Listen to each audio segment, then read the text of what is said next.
Dear and respected teachers, in this video, I would like to address you in particular on the theme of understanding children in the classroom and discerning their behavior. All of you must be teaching for several years and most of you are very experienced in your profession. After preparing several videos for children on different psychological themes, I thought of taking a diversion by addressing the teachers. Please permit me, presuppose that this video could give some new insight into your profession. Let me begin with a question. What should be your approach towards children in the classroom? You will agree with me if I say that the approach should be positive. Namely, how can I understand these children and how can I discern their behavior or conduct? Each child behaves differently. We need to observe them, how the child reacts, how it responds to teaching. If there is any change in behavior, we need to discern the change and try to find out the reason for the change. When the child cries, we need to pay intense attention and ask with concern the reason for the cry. This should be our basic and primary approach towards children. As teachers, we need to understand every child and discern the behavior of every child. This will naturally build up a positive rapport with the class and the teacher will be able to build up a healthy relationship with every child. Knowing the child and discerning the problem. Having said and emphasized this, I would like to go to the next point. You may also observe that a particular child is not acting normally. The child must be having some problem. Every class can have some children with particular problems. I would like to highlight in this video the children with the definite problems and deficiencies. Let us concentrate on these children who have some problem in their behavior. Our goal is to improve the behavior of these children. In your career as a teacher, you must have observed children with the different problematic trends in their behavior. How to understand these children? To understand the problem of the child, you must understand the child first. Only then you can discern the problem of the child correctly. What do we mean by discernment? What are the demands of discernment? Discernment implies intense observation, building up rapport, that is positive relationship and trust with children. Approach the child with keen interest and concern. Make gentle inquiry regarding his or her behavior. Take positive action. Positive action depends on the context, maybe informing the parents or even sending the child to a counselor, etc. Please know that the above 5 points are very important to understand the child. Identification of the problems. We are dealing here with the psychological problems and not issues connected with the general discipline of the school timetable. Just for your perusal, let me list the symptoms connected to psychological problems of students that I have handled as a counselor. Let me present the problems as particular cases. Case 1. A 3rd standard boy does not sit in one place. All the time restless, searching for the pen in the desk and turning the pages. He does not complete the notes. Also, manifest impulsive behavior. This is an ADHD case. The full form of ADHD is Attention Deficit Hyperactivity Disorder. Case 2. A 7-year-old child behaving abnormally in the class, showing her genitals to classmates. What could be the case? This is the case of an sexually abused child. Case 3. A second standard girl does all the activities at home, completes all the homework and good in studies.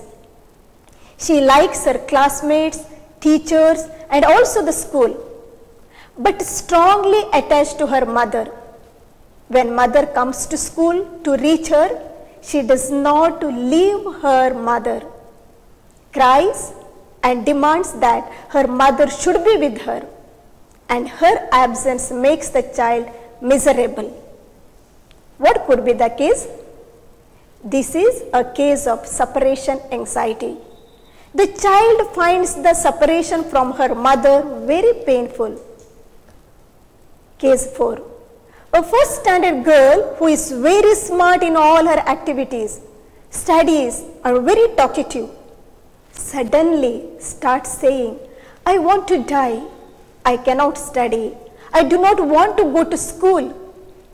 The child develops physical problems like headaches, stomach pain, vomiting sensation and the like. Her academic performance comes down, gives up activities, repeatedly makes mistakes while writing. Can you guess what is the cause of this sort of behavior?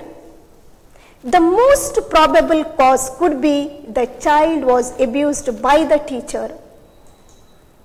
Case 5. A second standard boy one day gets severe headache and repeats again, I want to die. In this case, the problem was from the side of the parents.